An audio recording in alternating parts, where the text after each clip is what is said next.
Muy buenas opositores y opositoras, bienvenidos a otro episodio más de OPN Físicas, un episodio que además vais a tener en vídeo, un episodio que vais a poder ver en YouTube y es que el evento lo merece. Traigo, muchos ya lo conoceréis, sobre todo los que estáis dentro del ecosistema de OPN, traigo una entrevista a Marta Ponce. Marta Ponce, la psicóloga y experta en muchísimos temas relacionados con la psicología, la salud mental de OPN, nos va a explicar aquí, bueno, no voy a hacer una presentación porque quiero que la haga ella, porque tiene muchísimas cosas que contarnos sobre su vida, sobre su experiencia en la psicología. También haremos preguntas relacionadas sobre la psicología deportiva, hablaremos de deporte, hablaremos de salud mental, vamos a hablar de muchísimas cosas interesantes en este episodio, el segundo episodio de 2025 que viene con mucha fuerza.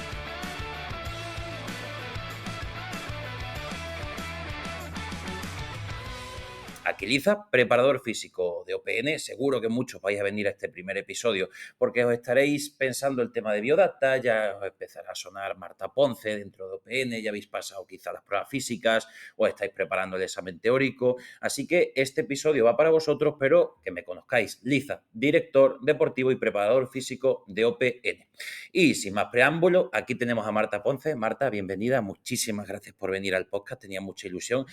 Algo importante que tenéis que saber es, pueden que la llame porque está 24/7 pendiente de, ahora nos contará, pendiente de clientes, pendiente de proyectos que tiene sobre muchísimos aspectos de la psicología.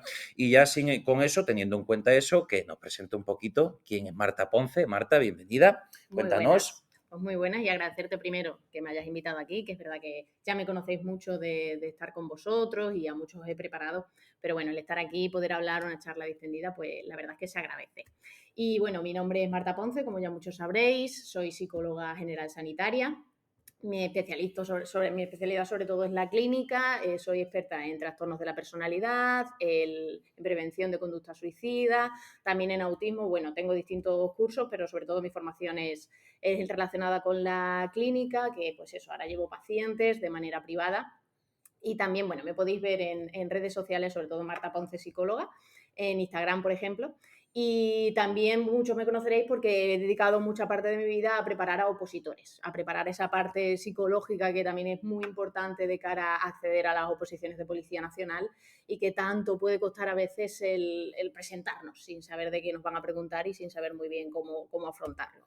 No solamente experta a la hora de preparar al opositor un poco para el psicólogo, sino también experta, que es uno de los motivos por los que te traigo aquí, para hablar un poco de la psicología del propio opositor, de cómo está la salud mental del opositor, cuál es el perfil psicológico del opositor. Se ríe porque, vamos, quizá os demos un poquito de caña, esperemos que no mucha, aquí la experta es ella, un poquito bueno, cómo es la salud mental. Súper interesante, te voy a hacer preguntas sobre los ámbitos en los que eres experta. Me llama mucho la atención el tema del suicidio.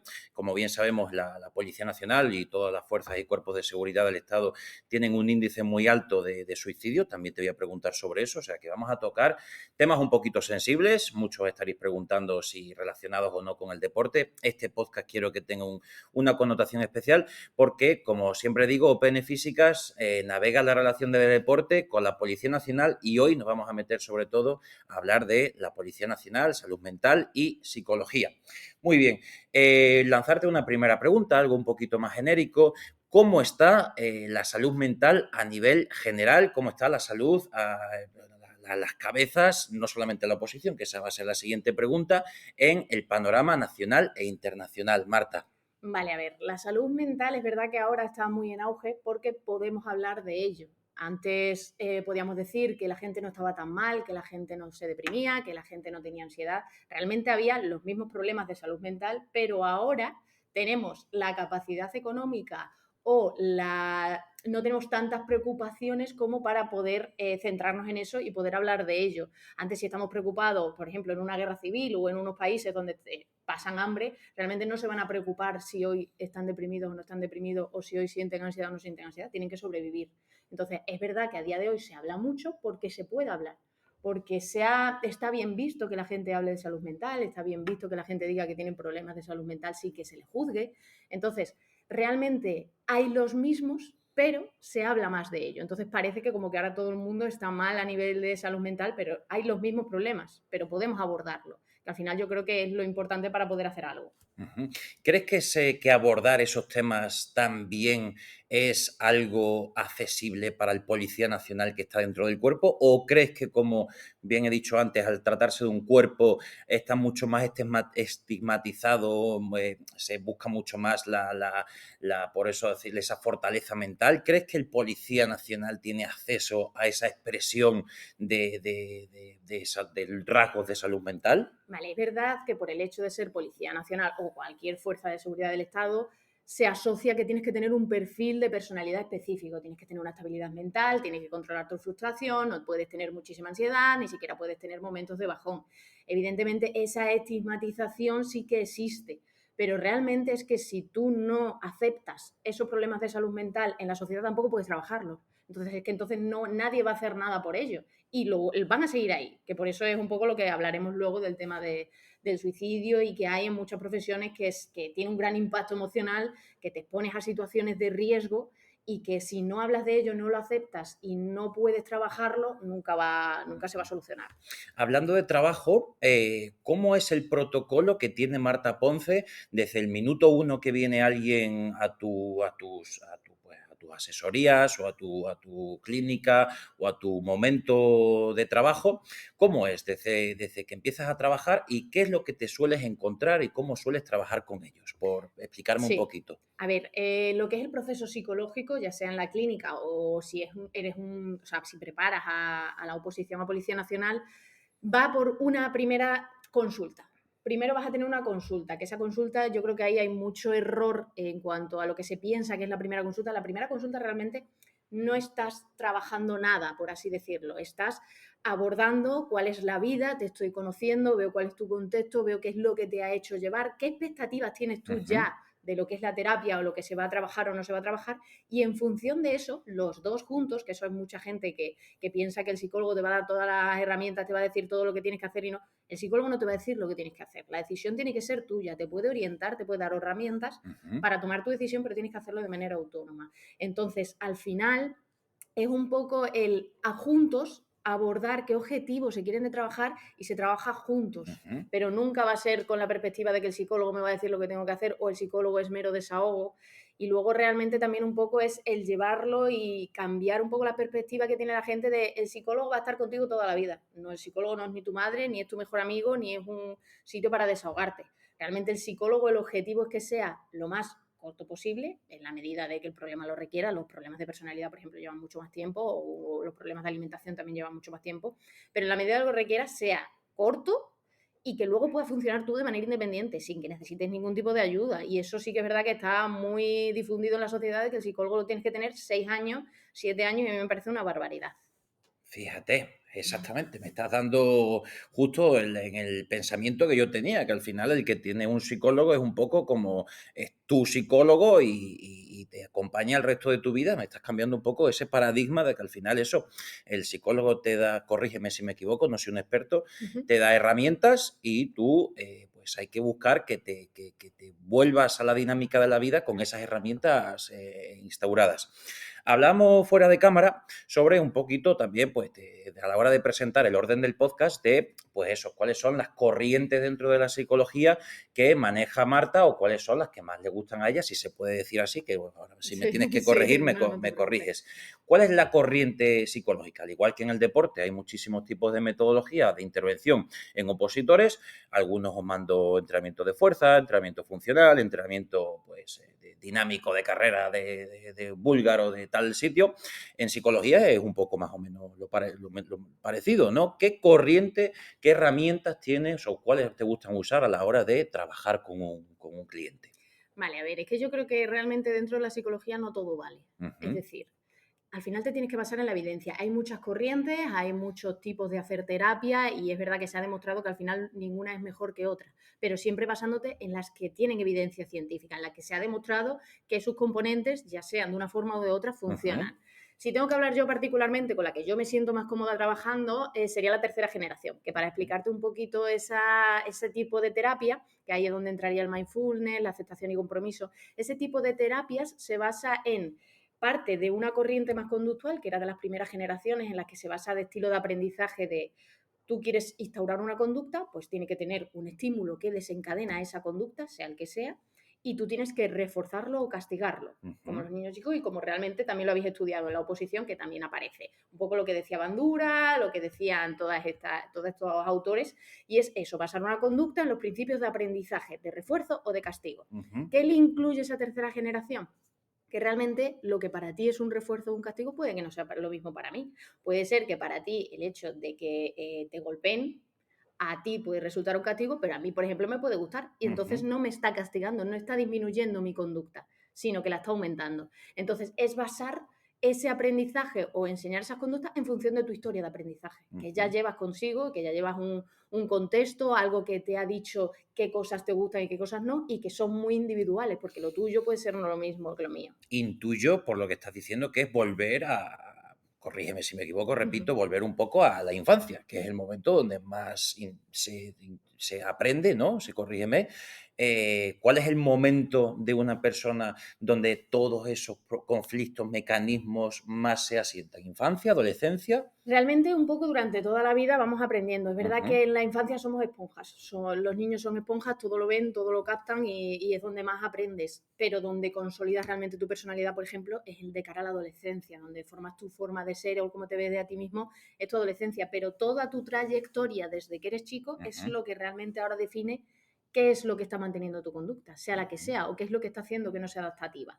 Y qué es lo que quieres cambiar. Pues para eso hay que tener en cuenta y hay que mirar en tu historia qué es lo que ha funcionado y lo que no, y qué es lo que está haciendo que se mantenga o lo que no. Ujú. Hablando un poquito de historia a nivel individual, también se puede sacar conclusiones a nivel colectivo. Estamos en un momento social donde, bueno, por lo que tengo entendido y he leído en algunos re- periódicos y sitios, la salud mental está, por salud mental me refiero al estar bien, está un poco en decadencia. O sea, que la labor de psicólogos, como te iba a decir, como usted, como claro, que nos conocemos, somos compañeros de trabajo, ¿vale? Pero porque la conozco, si no la trataría de usted, que alguno ya me lo dirá.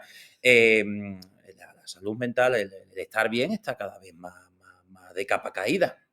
A grandes rasgos, ha hablado de conductas, ha hablado de volver a revisar un poquito de dónde vienen esas cosas.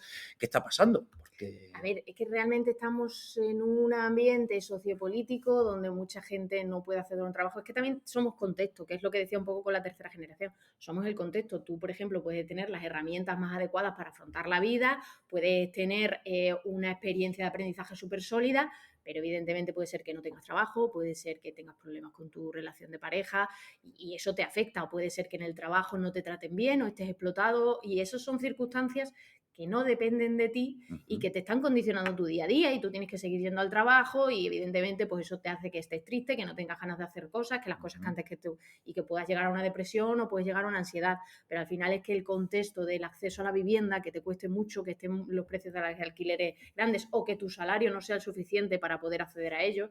Entonces, al final es que nuestras condiciones y nuestro contexto nos determinan, por mucho que nosotros tengamos herramientas. Y eso a la salud afecta.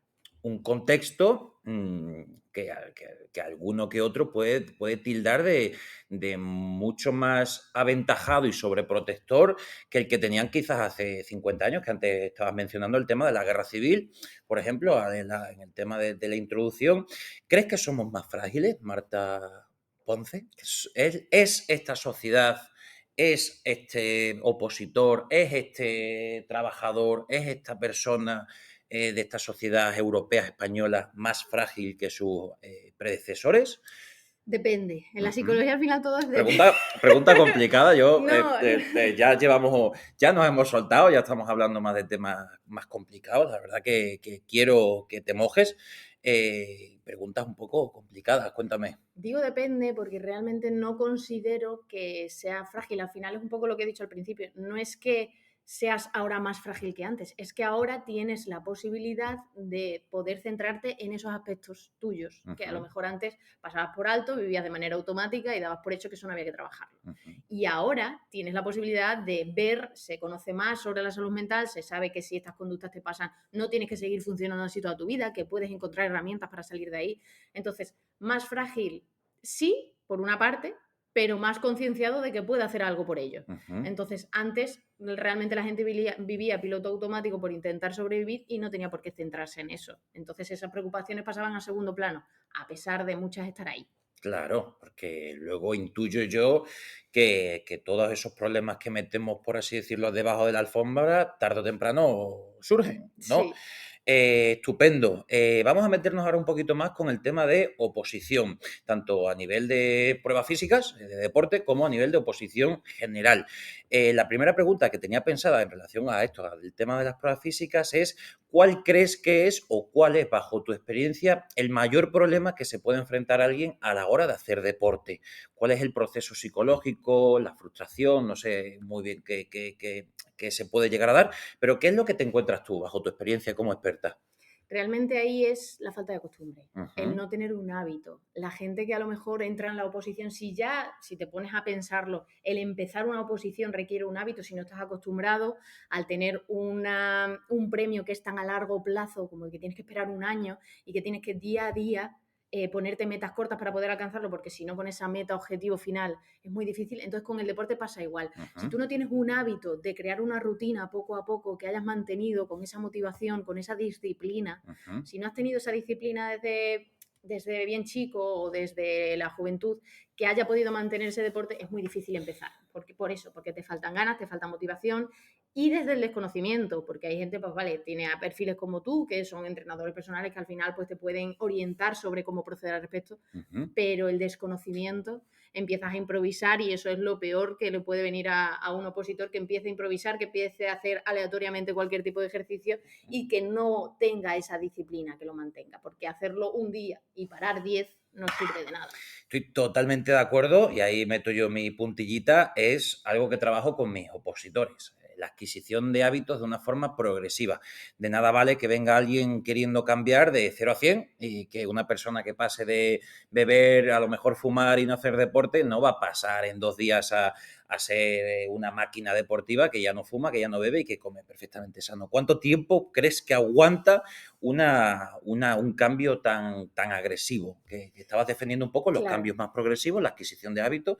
¿Cuánto crees que puede llegar a tardar una persona, que lo vemos mucho en perfiles opositores, que empiezan muy fuerte? ¿Cuánto crees que aguantan ese nivel? Realmente no se mantiene porque no vas a ver un resultado objetivo y rápido. Al final lo Ujú, que le pasa a muchos opositores es que se frustran, no consiguen su objetivo porque necesitan cualquier tipo de estimulación o refuerzo a corto plazo, porque no lo tienen en la oposición, porque tú no sabes la nota hasta dentro de un año, tú no sabes si entras y entonces tú estás trabajando, levantándote todos los días sin saber si eso tiene sentido, ujú, sin saber si eso va a tener el resultado que tú quieres. Entonces empiezan a meterse en hábitos, en cosas que pretenden que esas cosas les supla ese refuerzo a corto plazo y que le haga sentirse bien consigo mismo, por así decirlo. ujú, Entonces, tú empezar un hábito como es el deporte, que no vas a conseguir un objetivo a 2 días de haber empezado, choca con esas expectativas. Entonces, el empezar queriendo comerte el mundo, queriendo que haya un cambio físico de aquí a una semana, realmente lo que va a hacer es que te frustres, que hagas conductas compensatorias llevándote a todo lo opuesto y que al final te haga tener menos disciplina y te haga empezar otra vez con mucha más dificultad. ujú. O sea, al final asimilar bien las cosas también a nivel teórico. Hablando del tema de opositores, bueno, como bien me has dicho en la introducción, eres prácticamente, has llevado a hacer el psicólogo a muchos opositores y te voy a preguntar sobre ese tema, pero antes me gustaría preguntarte cuál crees que es el rasgo medio, los rasgos típicos de un opositor a Policía Nacional, tanto en el buen sentido como en el mal sentido, y si quieres meter alguna cuña diciendo, pues podrían corregir esto teniendo más resiliencia, que tampoco entiendo mucho de esos Uh -huh. conceptos, pero ¿cómo es el opositor bajo tu punto de vista? ¿Cómo está de la cabeza el opositor? Si se puede decir así. Realmente el opositor es como una muestra a pequeña escala de la sociedad o de lo que Ujú. podrían ser muchos trastornos Interesante. Ujú, de la personalidad y del estado de ánimo. Porque al final, por ejemplo, una depresión no es más que, no es solo estoy triste. Es una depresión, es que te han quitado los reforzadores y las cosas que antes te gustaban. Y eso es un poco lo que consiste meterte en una oposición, porque tú te metes y vas a tener que dejar muchos planes atrás, cosas que antes te gustaban no vas a tener tiempo para ello. Entonces sí que se puede ajustar mucho a los síntomas que puedas llegar a tener teniendo depresión. Entonces, el cómo gestiones tú eso, el que aprendas a autocuidarte, a tener tus tiempos para ti, a disfrutar realmente del descanso, va a determinar mucho cómo afrontes o no la oposición. Entonces, lo que yo veo mucho en estos perfiles de personas, lo que mejor afrontan el llevar una oposición son los que tienen claro eso, los que tienen claro conservar el autocuidado, los que tienen claro la importancia del descanso, más allá de la disciplina es súper importante, pero súper importante es que cuando tú descanses estés descansando realmente y no sintiéndote culpable porque no estás haciendo lo que podría haber hecho. Somos personas y no somos robots. Entonces no podemos estar 24 horas funcionando a pleno rendimiento, porque vas a durar 2 días. Después te vas a venir abajo y no vas a ser capaz de durar nada más. Entonces, los que aguantan realmente y los que tienen un perfil que acaban sacándolo son los que tienen mucha disciplina, tienen los valores que nosotros hablamos muchas veces en el Biodata que tiene que tener un buen profesional de policía, que es que tenga responsabilidad, que tenga flexibilidad, que la flexibilidad es un poco lo que yo digo de saber cuándo hay que descansar y cuándo no, adaptarte a que tienes que ir al médico y no vas a poder estudiar las horas que tienes que estudiar y tienes que saber flexibilizarlo, saber encajarlo en tu rutina. Entonces, el tener esa flexibilidad, el tener esa disciplina, el tener esos valores que tanto decimos que tiene que tener un policía, es lo que va a llevar a que ese opositor sea capaz de aguantar todo el tiempo la oposición. Qué curioso, porque al final es aplicar lo que quieres llegar a ser en tu día a día para convertirte en ello, ¿no? Exacto. Es como opositor tienes que ser prácticamente lo más parecido a un policía nacional si quieres conseguir tu plaza en Ávila.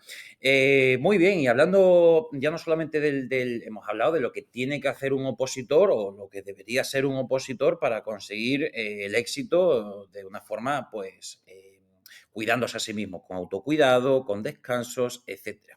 Metámonos un poco en el barro.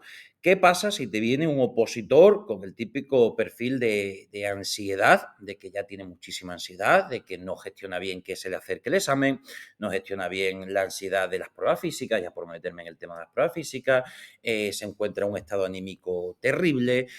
¿Cómo trabajarías tú de cara a la oposición? ¿Qué crees? Si tienes que repetir lo del autocuidado y tal, perfecto, pero por poner un ejemplo, porque creo yo, también lo veo en mis opositores que llevo, que es que les come la ansiedad.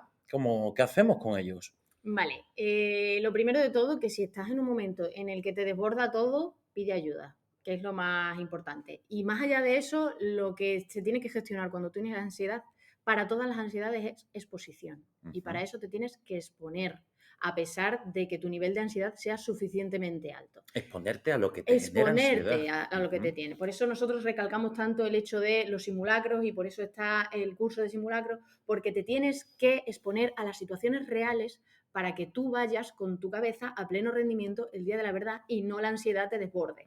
Es decir, evidentemente te tienes que exponer con unas herramientas, que para eso pues, se puede estudiar el tema de entrenar la relajación, el tema de la respiración diafragmática, que mucha gente no sabe ni siquiera lo que es y es lo más sencillo para poder trabajar la ansiedad. Y una vez teniendo esas herramientas mínimas para poder gestionarte cuando te desbordas ansiedad, es exponerte, ponerte en las condiciones más reales posibles, tanto en la física como en el teórico, como en cualquier preparación, incluso a nivel psicológico.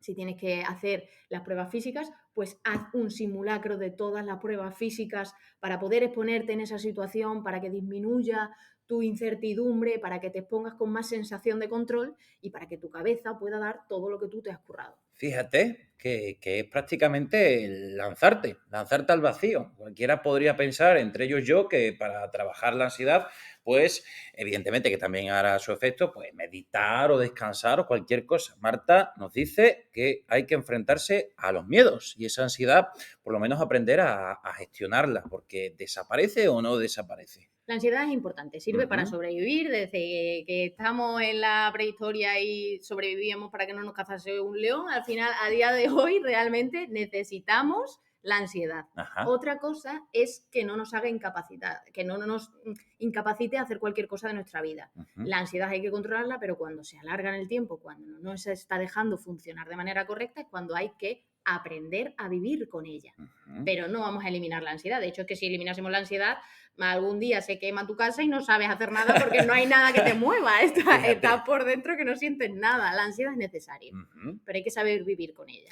Al igual que la ansiedad, ¿crees que es también necesaria la exigencia? Otro perfil que yo noto dentro del opositor. Hablemos un poco de esa autoexigencia que perfectamente, porque además lo hemos hablado detrás de cámaras mil millones de veces en las oficinas y demás, de esa autoexigencia que muchos de vosotros transmitís y que muchas veces es lo que os está llevando a meteros en un pozo, no sé, autodestructivo, podríamos decir, ¿no? ¿Cómo trabajar esa autoexigencia? Con flexibilidad, Bien. que Ujú. parece muy lógico y muy redundante, pero es que realmente la autoexigencia es buena, pero el autocastigo no. Es Mm, decir, hay que tener un poco de buena autocompasión frase. con Ujú. nosotros mismos. Hay que tener una disciplina, hay que exigirte, evidentemente, porque si no, no vas a llegar a cumplir tu objetivo. Pero en esa autoexigencia tiene que estar la flexibilidad, tiene que estar el descanso, tiene que estar el ser compasivo si hay algún día que tu cabeza no da para más, porque puede ser que al día siguiente, estando más descansado, vas a rendir el doble. Entonces, hay que tener esa autoexigencia para seguir ahí, para tener clara tu meta, para dar lo mejor de ti, pero sin perderte en el camino. Mm. Bastante revelador lo que nos está contando Marta y la verdad que mientras estás hablando estoy pensando por mí adentro. Todo esto lo voy a aplicar con mis opositores porque bueno, uno de los objetivos también del entrenador es gestionar, no, evidentemente no al nivel de profesionalismo que pueda tener una psicóloga colegiada, pero sí gestionar todas esas frustraciones, autoexigencias y ansiedades que también generan el deporte, porque al final, de hecho, las pruebas físicas es una parte muy importante de la oposición. Por meternos un poquito más también en el tema de la Policía Nacional, antes lo hemos mencionado, el tema que me hace mucha ilusión preguntar, pues ilusión, evidentemente, no, eso ha sonado fatal, pero me causa mucho interés el tema del suicidio y teniendo delante una auténtica, como has dicho antes, experta Experta en prevención en de conducta prevención suicida. de conductas suicidas, bueno, pues, ¿qué está pasando? Porque la Policía Nacional, Guardia Civil y demás cuerpos tienen un índice altísimo de suicidio y esto lo está viendo gente que va a entrar tarde o temprano en el cuerpo. ¿Qué tienes que decir? ¿Qué explicación le buscas? ¿Qué está pasando, Marta? Bueno, aquí creo que hay mucho desconocimiento. Ujú. En esto de que yo hablo de experta en prevención de conductas suicidas, que muchas veces no se sabe cuáles son las conductas suicidas, no se saben cuáles son los avisos que una persona les lleva a tomar esa decisión. Entonces, al final es una situación, es un oficio, como hemos dicho al principio, que te expones a situaciones de mucho estrés, que son traumáticas y que tienen mucho impacto emocional y que tú luego te llevas esa información a tu casa y tienes que saber gestionarla. Entonces, lo primero de todo, la ventilación emocional. Es necesario y yo pondría como parte del cuerpo el hecho de que todas esas personas que se estén continuamente exponiendo a situaciones complicadas, a situaciones de violencia, a situaciones traumáticas, tengan una ventilación emocional, que puedas desahogar sin que te juzguen, que saques cualquier pensamiento que tengas dentro, porque hay veces que es muy difícil decir, quiero quitarme la vida, y hay que preguntarlo. Es que hay ese error de pensar que la persona que se quiere quitar la vida no lo va a decir. Sí lo va a decir, porque quiere ayuda. Lo que no sabe es que no encuentra ningún motivo para seguir estando, pero ojalá y alguien se lo diera. Entonces es muy importante ver qué conductas tienen estas personas en las que piden ayuda, que puede ser de mil formas. Hay muchas veces que cuando una persona está muy baja de ánimo y ha pensado en quitarse la vida, muchas veces hace eso de dar regalos a sus amigos que no normalmente, como sin venir a cuento, de repente pues te voy a regalar todas mis cosas. Hay que ver signos de alarma, signos que digan pide ayuda y si no eres tú, que tu entorno pueda. Y convertirnos también nosotros en personas en las que esas personas puedan hablar.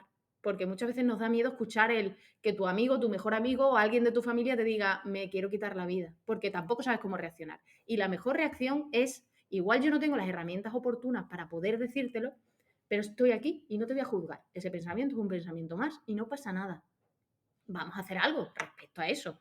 Pero no pasa nada por pensar que en algún momento de tu vida has pensado eso, en quitarte la vida.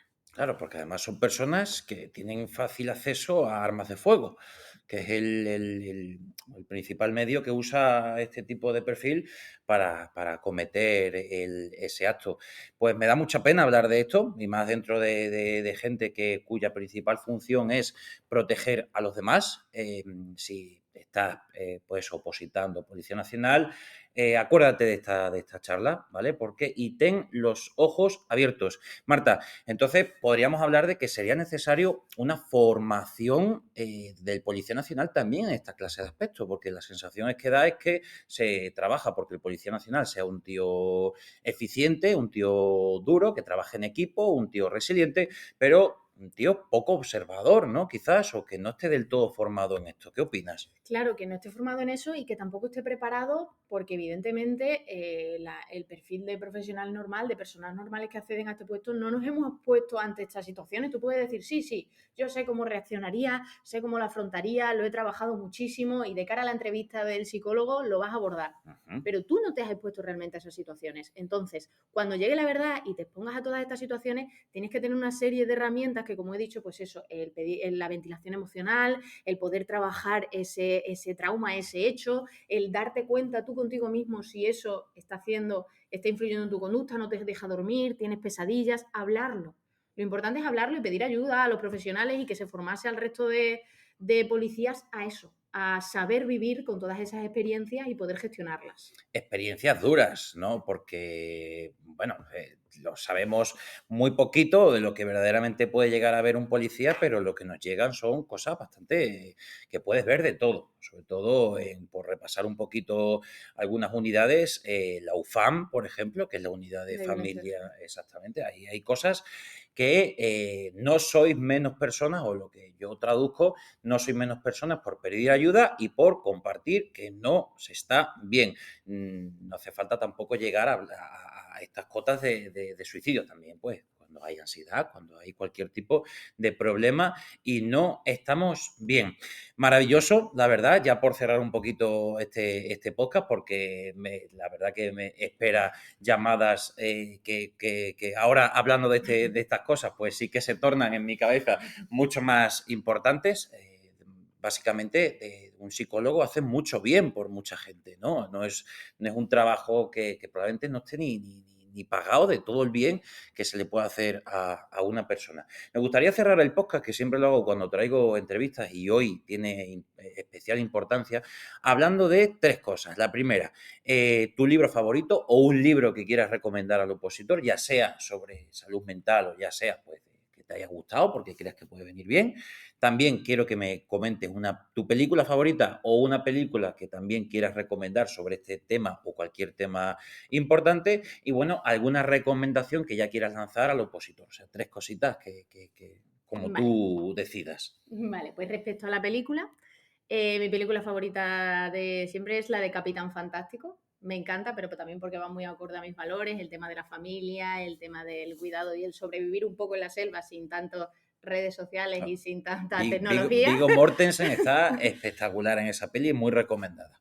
Y luego, respecto a un libro que lo he leído hace poco y la verdad es que me apasiona, se llama Condenados a entendernos, que va un poquito relacionado con el hecho de que pensamos que que se busca esa independencia, ese puedo vivir solo, pero estamos en un mundo en el que dependemos de los demás. Estamos condenados a entendernos los unos con los otros para poder sobrevivir y que la forma más ideal de poder llegar al objetivo es tener una interdependencia de los demás, pero sana, es decir, una dependencia sana de la sociedad para poder cultivar nuestras relaciones sociales. Y ese me encantó. Uh-huh. Y como recomendación que le daría a los opositores, paciencia.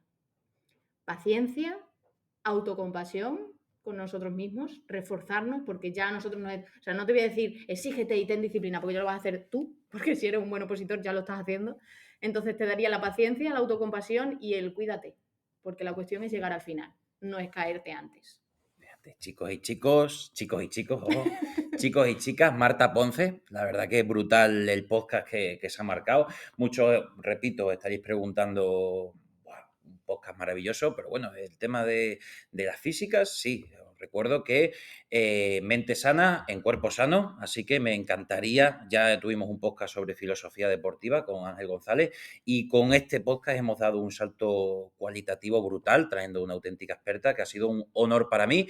Me gustaría recalcar que podéis contar con ella, ya no solamente en tema de preparación para la oposición, tanto el psicólogo como biodata, como cualquier cosa relacionada con ese tema, sino que tenéis acceso a psicología, porque también, entre otras cosas, la terapia online. O sea, que cualquier opositor que necesite ayuda, cualquier opositor o simplemente que quiera, como bien dice ella, ventilar emocionalmente, puede contar con ella, si no me equivoco, ¿verdad? Exacto, en redes sociales me podéis ver en Marta Ponce Psicóloga, si tenéis Ujú. mucha duda.